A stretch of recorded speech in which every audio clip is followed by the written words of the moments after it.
Salut à toi, futur motion designer, c'est Alban et aujourd'hui on se retrouve pour un nouveau tuto et dans ce tuto du coup on va voir comment faire un effet pinceau. Alors pour moi personnellement, dans ce que tu vas voir dans ce tuto, c'est la meilleure méthode qu'on peut utiliser pour faire un effet pinceau, c'est celle qui rend le mieux et qui est la plus malléable, c'est-à-dire que tu peux faire des cercles, tu peux suivre des textes, tu peux faire absolument tout ce que tu veux et du coup voilà, on va voir tout ça dans ce tuto, mais avant de passer au tuto, je voulais te demander si cette chaîne te plaît et si tu as envie d'en apprendre toujours plus sur l'univers du motion design, de pourquoi pas t'abonner à cette chaîne, sans oublier d'activer la petite cloche pour être prévenu en premier dès que je poste une nouvelle vidéo. Et une dernière petite chose avant de passer au tuto, si tu t'intéresses de près ou de loin au métier de motion designer et que tu aimerais du coup devenir freelance motion designer et que tu te poses tout un tas de questions comme par exemple comment apprendre le métier de motion designer sans forcément passer par des écoles à 10 000 € l'année, comment trouver des clients, comment monter son entreprise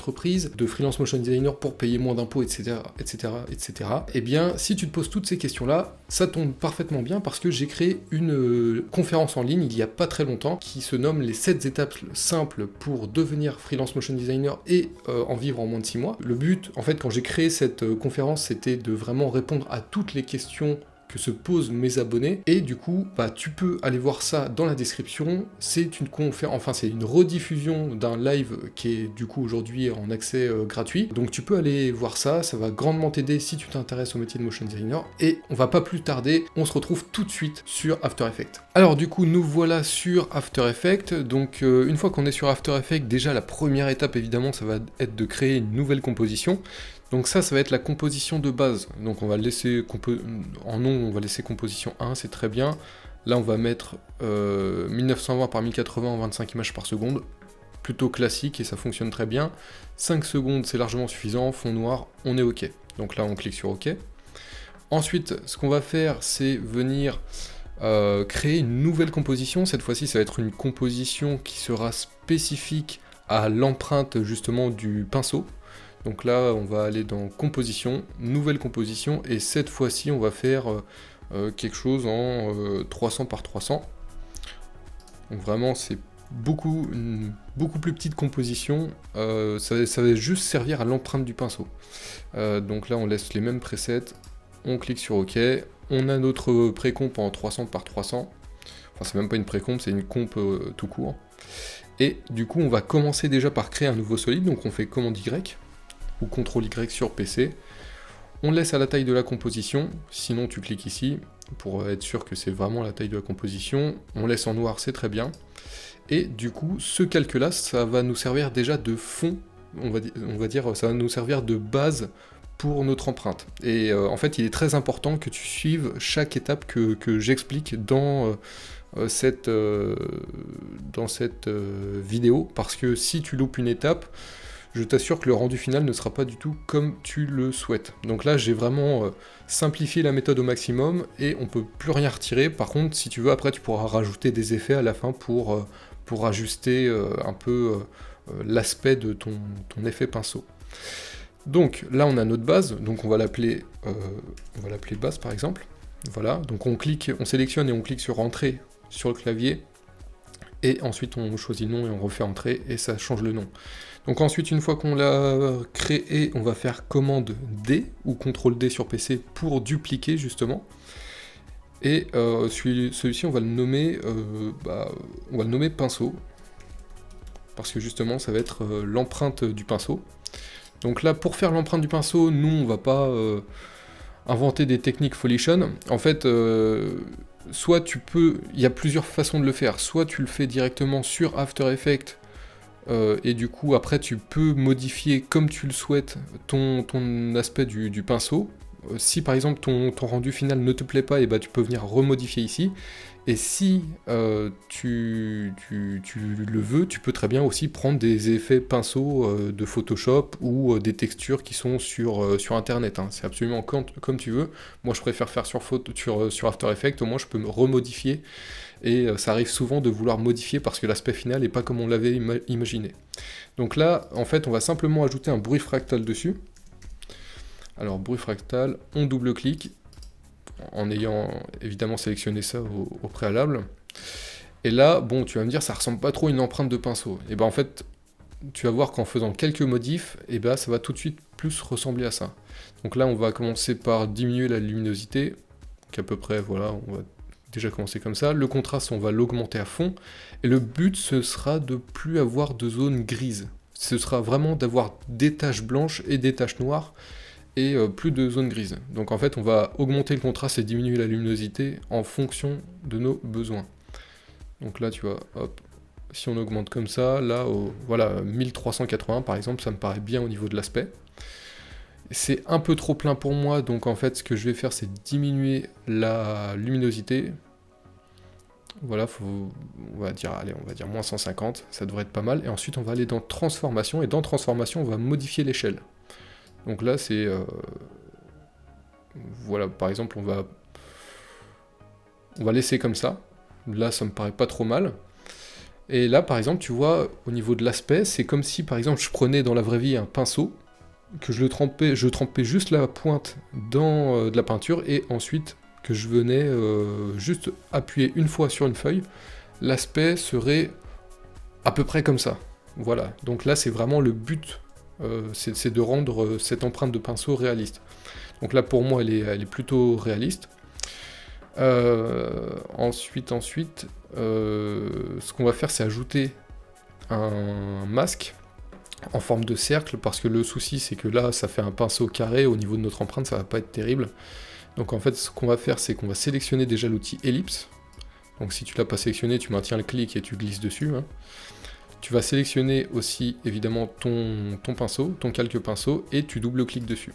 Une fois que tu as double-cliqué, tu vois que ça crée un masque parfaitement à la taille de la composition.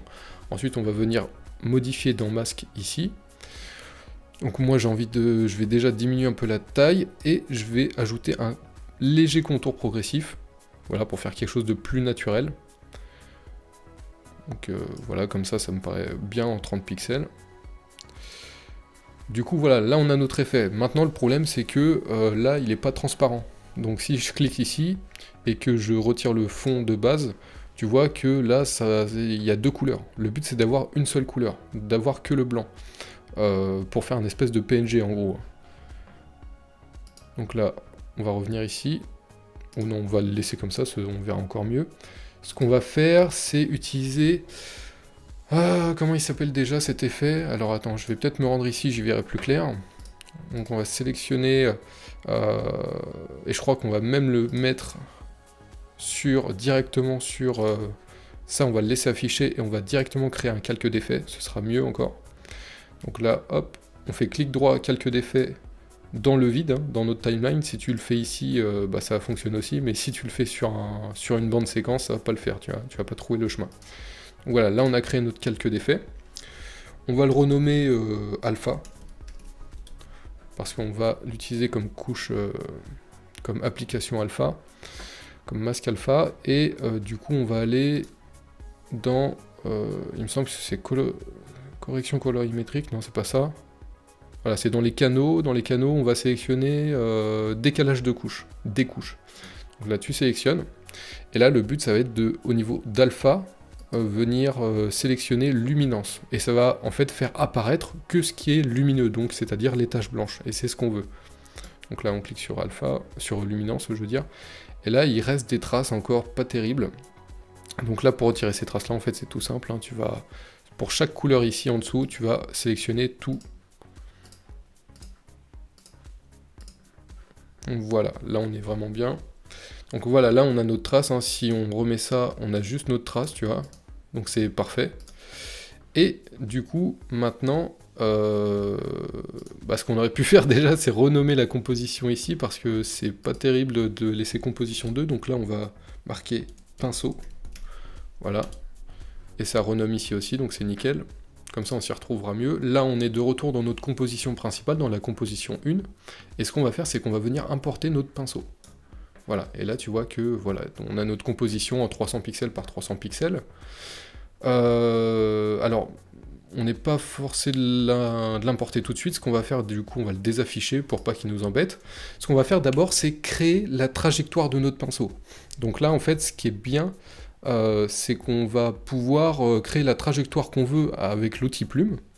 Donc par exemple, moi je vais faire un espèce de zigzag vite fait, hein. Si tu veux par exemple écrire un mot, par exemple tu as un modèle en... Par exemple avec Brush Script, imaginons. Avec Brush Script, donc c'est-à-dire la typo, tu viens écrire, je sais pas, un mot genre tuto, j'en sais rien. Et ensuite, bah, par-dessus, tu vas pouvoir créer le tracé de ton futur effet de pinceau. Et comme ça va s'écrire tout seul, avec un vrai effet pinceau. Donc là, moi, pour l'exemple, je vais juste faire un espèce de zigzag en forme d'éclair. Voilà, pas très original, mais bon, écoute, ça fonctionne, on va laisser comme ça va être très bien. Et du coup, une fois qu'on a notre tracé, donc déjà tu peux retirer le fond, le contour, tu peux tout retirer, hein. Ce qui nous intéresse c'est vraiment juste la trajectoire. Il va falloir aller dans Fenêtre et cliquer sur Create Nulls from Path. Et en fait, dès que tu cliques ici, ça va ouvrir une nouvelle fenêtre. Et le troisième bouton c'est Tracer le chemin. Donc c'est celui-là qui va nous intéresser. Donc pour ça, d'abord il faut aller dans les options de notre calque de forme qui vient d'être créé et venir sélectionner le tracé ici. Une fois qu'on a sélectionné le tracé, on peut cliquer sur Tracer le chemin, et là on peut le fermer, il ne nous sert plus à rien. Ce qui est bien maintenant, c'est qu'on a un objet nul, alors je vais reprendre ça, on a un objet nul qui suit parfaitement la trajectoire qu'on vient de tracer au préalable. Et à cet objet nul, on va pouvoir parenter notre effet pinceau. Alors déjà, il y a un truc qui me déplaît, c'est que là, ça va en boucle, et là, en fait, c'est un peu chiant. Donc déjà, pour retirer l'effet boucle, ce qu'on va faire, c'est aller dans les effets de l'objet nul. Et ici, il y a boucle, on va cliquer, et ça va afficher non. Voilà, et comme ça, à la fin de l'animation, ça ne retourne pas au début, et ainsi de suite. Donc là, c'est parfait. Ce qu'on va faire maintenant... Alors, on va peut-être renommer ça trajectoire. Voilà. Et ce qui est bien, c'est que la trajectoire, tu vas pouvoir la modifier après. Donc par exemple, là, si je sélectionne ça, que je reprends l'outil plume, voilà, tu vois les petits points qu'on a créés au préalable, et bah, par exemple, je peux venir modifier ça comme ça, et l'objet nul, si on sélectionne, il va suivre la nouvelle trajectoire. Donc ça, c'est vraiment fantastique, hein. Hop, voilà. Et du coup, ça, on peut le fermer parce qu'il ne nous sert plus à grand-chose. Ça aussi, on peut le fermer, il va juste nous servir pour une chose, ça va être de, du coup, réafficher ou réimporter le pinceau, qui est ici. Et ça, alors attends, hop, voilà, déjà, on va virer ça parce que, voilà, ça me fait... c'est pas terrible, on va même mettre ça par-dessus, ce sera encore mieux. Et là, ce qu'on va faire, c'est placer notre empreinte de pinceau au niveau de du point de repère, je sais plus comment ça s'appelle, attends, du point d'ancrage, voilà, il y a tellement de noms sur After Effects. On va placer notre truc au niveau du point d'ancrage, donc le point d'ancrage du pinceau, d'objet nul, il est ici, hein, il est dans le coin, donc on va placer à peu près le centre, voilà, ici. Et maintenant, ce qu'on va faire, c'est bien sûr venir parenter notre pinceau. Donc là, on prend le lasso ici, et on vient le parenter à notre objet nul. Et ensuite, du coup, comme par magie, il va suivre notre objet nul, qui suit la trajectoire qu'on a créée précédemment. Déjà, ce qu'on va faire, c'est venir cliquer sur l'objet nul, appuyer sur U sur notre clavier pour ouvrir les images clés qui ont été créées. On va sélectionner les images clés et on va venir appliquer un lissage de vitesse. Parce qu'en fait, là, le mouvement, le problème, c'est qu'il est... le mouvement est linéaire au niveau de la vitesse. Et nous, on veut quelque chose de plus naturel, plus en mode artiste, tu vois, que ce soit lent au début, plus rapide au milieu, quelque chose comme ça, et moins un mouvement totalement linéaire comme ça. Donc là, hop, on sélectionne les images clés, on va dans l'éditeur graphique, on sélectionne les images clés ici, on fait lissage de vitesse. Si tu n'as pas le même affichage que moi ici, bah tu sélectionnes ici modifier le graphique de vitesse. Et du coup, ce qu'on va faire, c'est... Je vais faire quelque chose de plus rapide au début. Donc là, en fait, pour faire quelque chose de plus rapide, il faut désétirer, je ne sais pas si ça se dit, la poignée jaune ici. Et de l'autre côté, j'ai justement envie qu'à la fin, ce soit plus lent. Et là, on va voir ce que ça donne du coup. Alors là, moi, c'est peut-être un poil trop rapide, Alban, là. Voilà, là, ça me paraît pas trop mal. Là, c'est rapide au milieu, comme un artiste, tu vois, qui vient donner un coup de pinceau. On va laisser 1 seconde et demie, voilà la zone de prévisualisation. On retourne ici. Et maintenant, ce qu'on va faire, c'est venir créer un nouveau calque d'effet. Donc clic droit dans le vide dans nos timelines, et on vient cliquer sur calque d'effet ici. Et sur ce calque d'effet, on va mettre l'effet justement qui va nous permettre de faire la trace du pinceau tout du long de la trajectoire. Donc là en fait on va aller ici et sélectionner Echo. Donc Echo ça s'écrit comme ça, on double-clique, et là déjà tu vois qu'il y a un espèce de dédoublage ici, ce qui est tout à fait normal. Là ce qu'on va faire c'est qu'on va mettre le curseur à la fin de notre animation, donc au niveau de la deuxième image clé, et on va venir, tu vois, dédupliquer tout du long l'effet écho, juste en augmentant le nombre d'échos ici. Le truc, c'est que là, tu vas me dire, mais Alban, excuse-moi, mais là c'est totalement dégueulasse en fait. Donc, je te l'accorde, c'est totalement dégueulasse. Donc ce qu'on va faire ici, c'est diminuer les intervalles entre chaque empreinte de l'écho, et on va mettre par exemple 0,0 et on va mettre 25. On va voir ce que ça donne. Donc là du coup, bah forcément ça a grandement réduit tous les échos, donc là ça veut dire que tu vois, juste sur ce tracé, ce morceau-là qu'on voit, eh bien il y a 33 échos. Et le problème c'est que pour que ça remplisse toute notre trajectoire, avec si peu d'intervalle, eh bien il va falloir ajouter beaucoup plus d'échos. Donc là en fait on va ajouter des échos jusqu'à ce que ça remplisse toute notre trajectoire.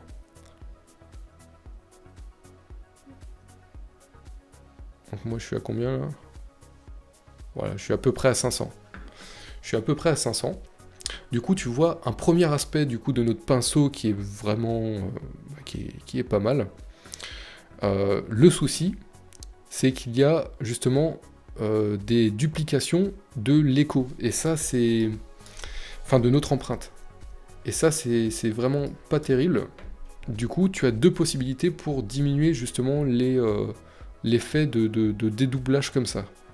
Soit tu réduis encore l'intervalle ici, et tu viens augmenter encore une fois le nombre d'échos pour que ça retrace toute la trajectoire, soit tu viens appliquer un flou, et tu viens appliquer par-dessus un effet de niveau que tu modifieras ensuite.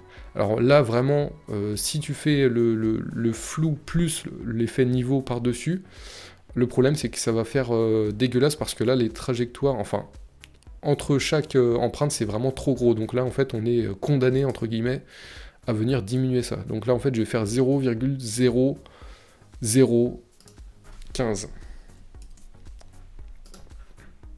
Voilà, là tu vois on est déjà un peu mieux là. On est déjà un peu mieux, c'est toujours un peu brut, hein, j'aime pas trop. Donc ce qu'on va faire c'est qu'on va mettre 0,001. Et là je pense qu'on est pas mal. Par contre évidemment ça va multiplier le nombre d'échos, et le souci c'est que si tu as un PC ou un Mac qui tient pas forcément la route, et bah ça risque de ramer. Ça c'est le seul point noir de cette méthode. Donc là on est sur la deuxième image clé, sur la fin de notre animation, et là on va encore augmenter le nombre d'échos.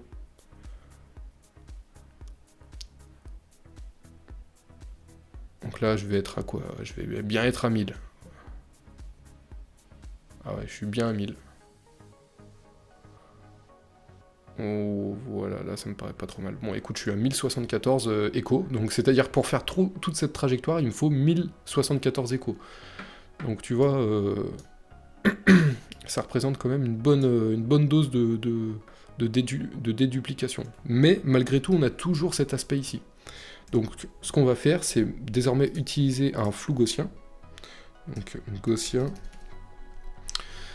on double-clique, et là on va faire augmenter les valeurs jusqu'à ce qu'on ne voit plus justement l'effet écho. Là déjà il est vachement plus discret, tu vois. Voilà, pour moi 7,5 ça me va, là il est vachement masqué déjà avec le flou. Le problème c'est que maintenant c'est flou, donc pour diminuer le flou on va choisir un autre effet. On va choisir l'effet niveau. Niveau ici, on va double-cliquer. Et du coup, ici, il faut sélectionner alpha, parce que c'est l'alpha qui nous intéresse. Et là en fait le but ça va être de resserrer les deux flèches de chaque côté, là, les deux triangles. Donc le souci c'est que si tu resserres... Alors attends, regarde.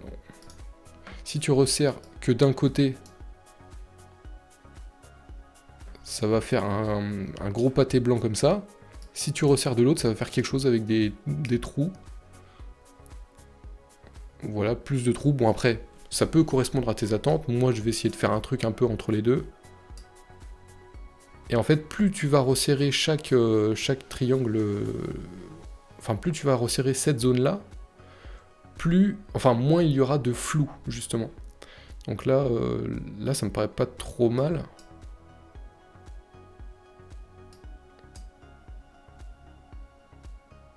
Je vais encore resserrer un peu. Voilà, là pour moi, on n'est pas trop mal. Là, on est vraiment pas mal. Il y a toujours un peu cet effet écho, là, en bas. Bon, c'est pas mortellement visible. Hein. Franchement, ça va, j'ai vu pire. Donc on va laisser comme ça. Le problème, c'est qu'après, si tu augmentes trop le flou, ça va vraiment pas être terrible et ça va faire des choses pas ouf. On va plus voir, par exemple, les espaces ici. Et maintenant, du coup, pour... là c'est le point important, c'est de modifier, comme bon te semble, ton tracé de pinceau. Donc pas forcément le tracé qu'on a créé juste ici, hein. Ça évidemment, regarde, on peut modifier. Normalement, il n'y a pas de souci, ça devrait fonctionner. Donc tu vois, ça vient modifier notre tracé, donc ça c'est vraiment génial. Parce que j'ai vu d'autres méthodes qui sont pas folichonnes. Hein. Ça pour moi c'est la meilleure méthode, hein, clairement, pour mettre un effet pinceau sur After Effects. Comme ça on peut vraiment le moduler comme on veut, on peut le faire suivre un texte, on peut faire absolument tout ce qu'on veut. Sauf que moi là j'aimerais en fait un truc un peu moins plein. Donc un truc un peu plus aéré, là vraiment il y a trop de peinture, et j'aimerais avoir plus de trous comme ça. Donc en fait ce qu'on va faire c'est qu'on va retourner dans notre empreinte pinceau ici, dans notre composition pinceau. On va remettre le fond parce que je vois rien, voilà. Et ce qu'on va faire c'est qu'on va modifier notre bruit fractal. Donc là par exemple on va diminuer la quantité de blanc, donc en fait on va diminuer la luminosité. Hop, à peu près comme ça. On va voir ce que ça donne ici. Donc voilà, déjà il y a des trous, c'est plus aéré. On peut encore diminuer pour voir hein, comment ça rend. Voilà, là c'est vraiment, il n'y a plus grand chose. Hein. Voilà, là on n'est pas trop mal, tu vois, il y a vraiment un aspect qui me plaît. Après c'est vraiment en fonction des goûts et des couleurs, hein. Tu ajustes absolument comme tu en as envie. Et du coup là si on fait play, pour voir le rendu, pour voir un peu comment ça rend. Alors du coup oui, il y a un autre problème, c'est que ça s'efface à l'arrière, ça je te montrerai après comment on fait. Pour pas que ça s'efface après. Bon là au niveau du tracé, là franchement ça me plaît. Donc moi je vais le garder comme ça, et ensuite on va pouvoir faire les derniers ajustements de notre effet pinceau. Donc là déjà les derniers ajustements, on peut déjà le faire ici. Non, on va le faire après. On va le faire après déjà. Donc là ce qu'on va faire c'est qu'on va tout mettre dans une précomposition pour pas que le calque d'effet intervienne sur d'autres choses qu'on va créer après. Donc là on sélectionne tout en maintenant Shift ou Maj sur Mac. On fait clic droit et on fait précomposition. Et là du coup on va mettre... on va le nommer effet pinceau, ce sera très bien. Voilà. Donc là on a ce qu'il faut dans notre effet, on a notre effet pinceau qui est vraiment regroupé dans une précomposition, donc c'est ce qu'on voulait. Maintenant, je trouve ça un peu triste en blanc, donc ce qu'on peut faire, c'est ajouter quelques couleurs. Donc là, ce qu'on va faire, c'est ajouter un effet teinte. Teinte ici, dans correction colorimétrique. Donc teinte, on double-clique. Et encore une fois, on va modifier le blanc, parce que là, c'est le blanc qu'on a envie de modifier. Hein. Notre pinceau est blanc. Et là on ajoute la couleur qu'on veut, donc par exemple, qu'est-ce que je peux ajouter? Par exemple du bleu. On peut ajouter du bleu comme ça.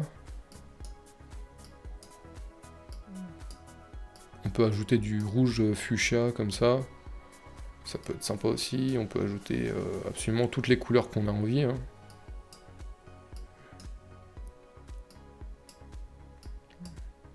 Par exemple, on peut ajouter...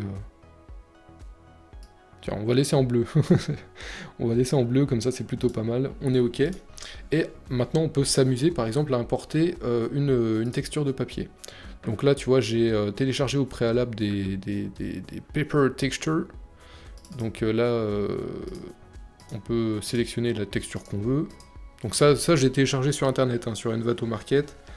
Toi, tu peux taper dans Google Images texture papier, hein, tu télécharges absolument ce que tu veux.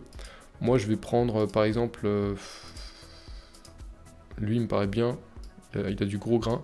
Alors ici, on va retourner dans notre panneau projet d'abord, voilà, sinon l'importation, ça va mal se passer. Ensuite, on vient importer ici. Voilà, donc là, ça reste en fond. Il me semble que l'image, elle est carrément trop grande. Donc en fait, ce qu'on va faire, c'est qu'on va diminuer un peu la taille. Voilà, à peu près comme ça. On va réajuster ici.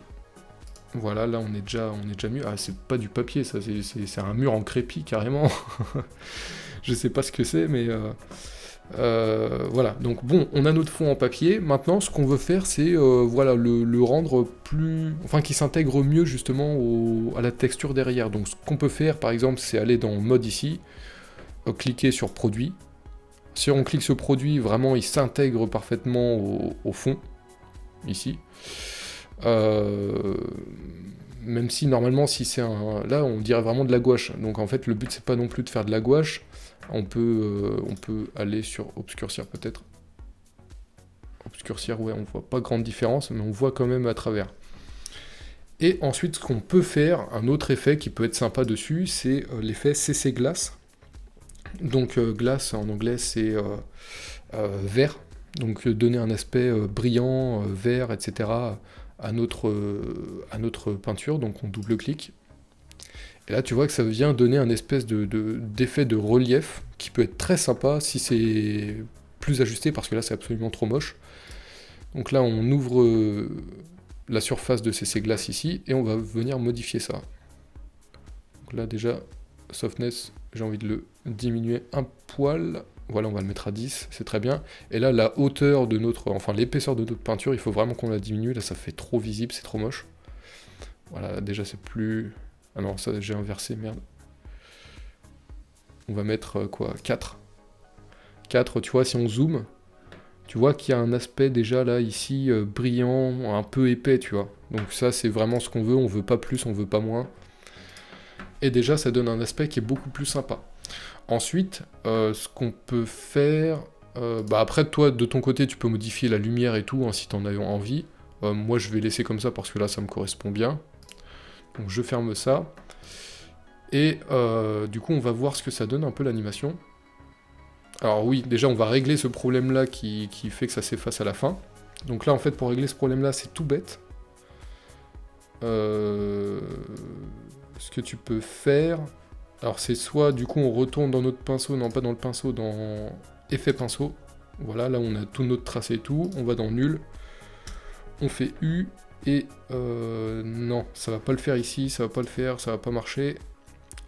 Donc peut-être sur pinceau. Voilà, sur pinceau, ce qu'on va faire, c'est qu'on va diminuer ici notre bande séquence jusqu'à la fin.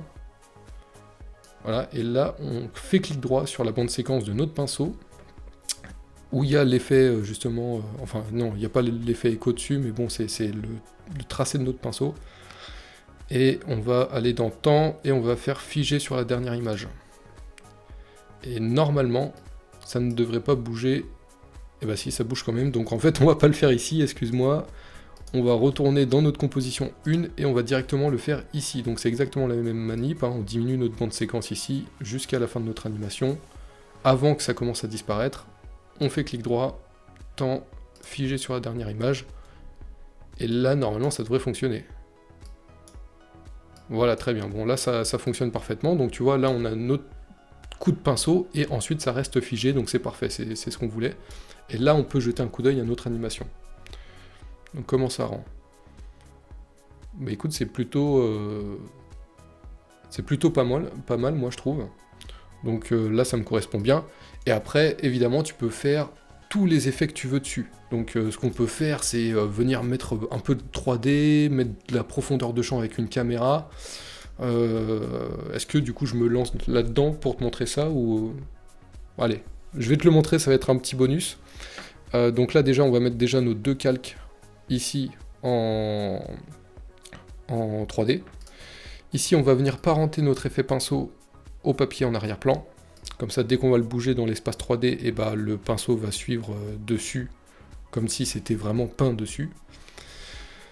Ce qu'on peut faire du coup c'est aller dans modifier l'espace là. Ou non, on va pas faire ça, on va tout de suite créer une caméra, donc on va faire clic droit, nouveau, et caméra ici. Là on va laisser les presets de base, on clique sur OK, et là maintenant on va venir bouger notre caméra. Alors là déjà, moi ça fait longtemps que j'ai pas utilisé la caméra. Dans quoi je me suis lancé? Alors attends, si on sélectionne ça, normalement ça devrait faire une rotation. Ouais.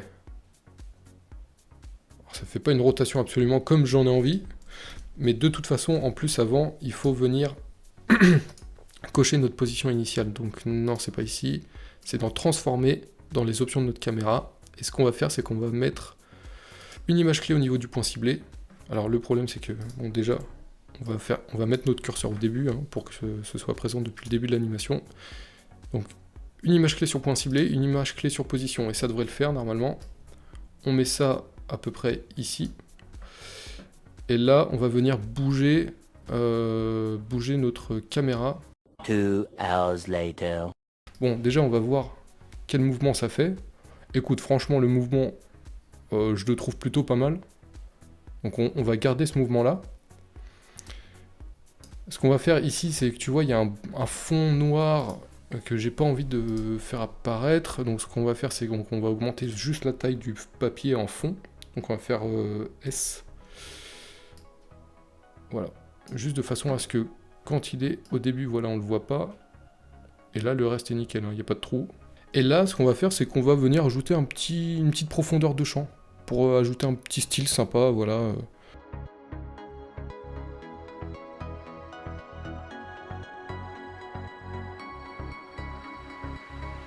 Donc voilà, là la caméra c'était vraiment un petit bonus, hein, t'es pas obligé de le faire pour avoir ton effet pinceau, et ça file même un peu la gerbe, mais voilà, du coup, je vais arrêter de dire voilà, parce que ce tuto est terminé, et du coup on se retrouve tout de suite devant la caméra. Et bien voilà, maintenant tu sais comment faire un magnifique effet pinceau sur After Effects avec la meilleure méthode possible, en tout cas à mes yeux. Si cette petite vidéo t'a plu, bah, n'hésite pas à la liker, la partager et la commenter. Et si cette chaîne te plaît et si tu as envie de voir toujours plus de tutos de ma part, eh bien n'hésite pas à t'abonner à cette chaîne, sans oublier d'activer la petite cloche. Et un dernier point, c'est évidemment d'aller cliquer sur le lien dans la description pour voir la rediffusion du dernier live, pour apprendre à devenir freelance motion designer et à en vivre rapidement. Je pense que j'ai fait le tour et on se retrouve très vite dans un prochain tuto. C'était Alban, ciao.